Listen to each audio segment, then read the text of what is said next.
नमस्कार। जनता का आईना में फिर एक बार आपका स्वागत है।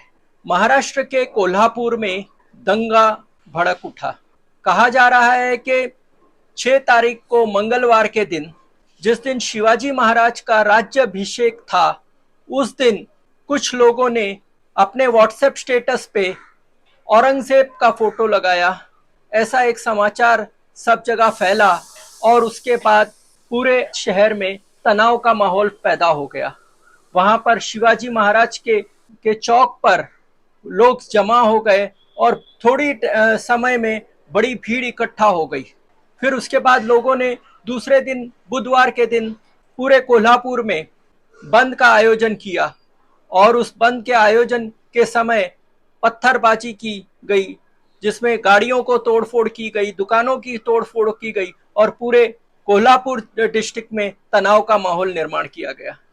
तो ये आखिर महाराष्ट्र में कोल्हापुर जिला, जो कि सबसे प्रगतिशील जिलों में एक आता है, जहां के लोग काफी, उनकी आर्थिक स्थिति काफी अच्छी है और वो पश्चिम महाराष्ट्र का जिला है, ऐसे जिले में, और ये जिला जो कोल्हापुर जिला है वो छत्रपति शाहू महाराज का जिला है। छत्रपति शाहू महाराज का जिला है जिन्होंने समाज में एकता के लिए बड़ा काम किया था।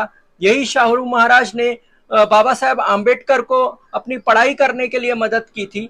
और ऐसे जिले में जहां पर सांप्रदायिक तेड़ निर्माण, सांप्रदायिक की घृणा निर्माण करने की कोशिश की जा रही है और वहां पर दंगों जैसी स्थिति बना के रखा गया है, तो ये आखिर क्यों हो रहा है? पूरे कोल्हापुर में धारा 144 लगा दी गई है, जमावबंदी का आदेश दे दिया गया है, 24 घंटे के लिए इंटरनेट सर्विस बंद कर दी गई है।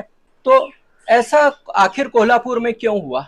ये कोल्हापुर ही नहीं, इसके पहले पिछले रामनवमी के समय से, पिछले 3 महीने के समय से 8 अलग अलग शहरों में महाराष्ट्र के दंगा हुआ है, दंगा करने की कोशिश की गई है, जबरदस्ती हिंदू मुसलमान में नफरत फैलाने की कोशिश की गई है। इसके पहले भी संभाजी नगर, जो कि औरंगाबाद कहा जाता था, उसका नाम बदला गया है संभाजी नगर, वहां पर दंगा करने की कोशिश की गई।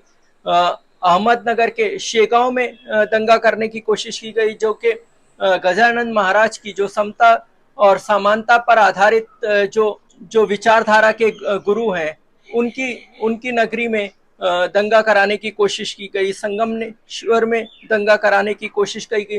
मुंबई के मालवणी में ऐसे दंगे की घटनाएं हुई है और अकोला में दंगा कराने की कोशिश की गई।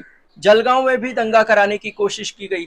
तो पूरे महाराष्ट्र में लगातार नफरत का माहौल पैदा किया जा रहा है और पोलराइजेशन के हिंदू और मुस्लिम, ये दोनों समाजों को अलग अलग किया जा रहा है। तो आखिर ये क्यों हो रहा है? लगातार आपको बता दें कि जब महाविकास आघाड़ी की सरकार थी तो उस वक्त दंगे नहीं हुए थे। उस वक्त यहाँ का मुस्लिम समाज और दोनों समाज ने कहा था कि महाविकास आघाड़ी के सरकार के समय पे कोई दंगा नहीं हुआ और वो दोनों समाज अच्छे से रह रहे थे। तो उसके बाद ये क्या हो गया, जो शिंदे सरकार आई और उसके बाद लगातार दंगा फैलाने की कोशिश की जा रही है। तो इस पर सोचना होगा, आखिर ये दंगा फैलाकर दोनों समाज को अलग करने की कौन साजिश कर रहा है, किससे इसका फायदा होने वाला है? आप जानते हैं कि बीजेपी ने शिवसेना को तोड़कर एकनाथ शिंदे के साथ मिलकर सरकार बनाई। उनके 40 एमएलए तो आ गए। आज ऐसी हालत हो गई है कि वो 40 एमएलए का जीतना मुश्किल है। उनके एमपी आ गए, लेकिन आज ऐसी हालत हो गई है कि उनके एमपी जीतना मुश्किल है।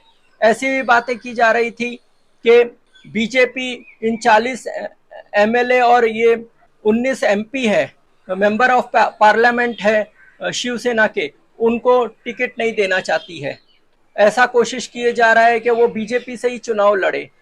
तो आज जिस तरह का माहौल महाराष्ट्र में है, उसमें बीजेपी का और एकनाथ शिंदे का, दोनों पार्टियों का मिलकर जीतना काफी मुश्किल है। तो इसके लिए ये रास्ता निकाला जा रहा है कि महाराष्ट्र में तनाव निर्माण किया जाए, क्योंकि उनके, जब तक महाराष्ट्र में तनाव निर्माण नहीं होता है, इसलिए इनका जीतना बहुत मुश्किल है। तो क्या ये राजनीतिक फायदा के लिए ये दंगा किया जा रहा है? क्या ये राजनीतिक फायदा उठाने के लिए लोगों में नफरत फैलाई जा रही है?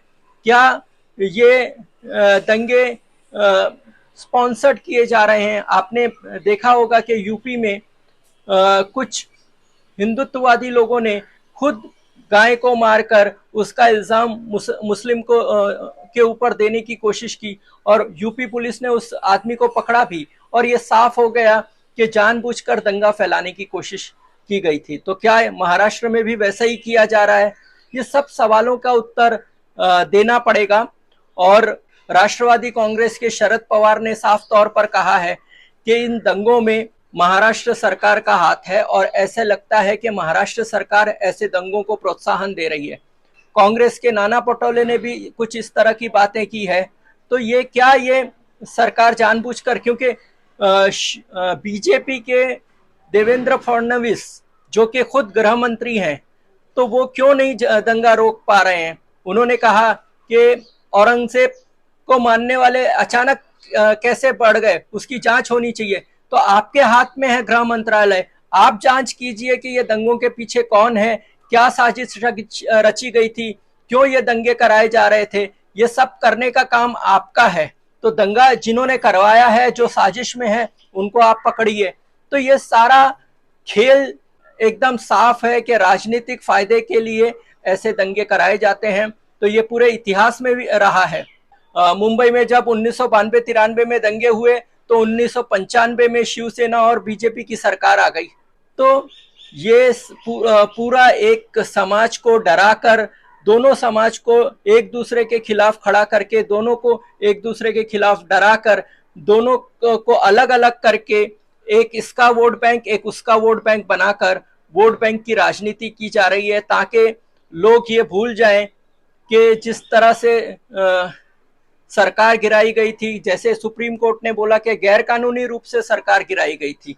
तो ये सबको पीछे हटाकर जो माहौल महाराष्ट्र में बना है उसको तोड़कर, क्योंकि बीजेपी को अभी लगता है कि महाराष्ट्र अगर उसके हाथ से गया और वहां पर लोकसभा में उसको सीटें नहीं मिली तो वो केंद्र में सरकार बनाना उसके लिए एक तरह से नामुमकिन हो जाएगा। तो इन 48 सीटों पर नजर रखकर शायद ये दंगा तो नहीं कराया जा रहा है। ये सवाल हमारे सामने भी है, आपके सामने भी है। तो आपको क्या लगता है? आप जरूर कमेंट्स बॉक्स में लिखिए और देखते रहिए जनता का आईना। ये वीडियो आपको अच्छा लगा तो लाइक कीजिए, शेयर कीजिए और जनता का आईना जैसे चैनल को मदद कीजिए। आप हमारा ज्वाइन बटन दबाकर, चैनल पेज पर ज्वाइन बटन दबाकर जनता का आईना को मदद कर सकते हैं। और देखते रहिए जनता का आईना।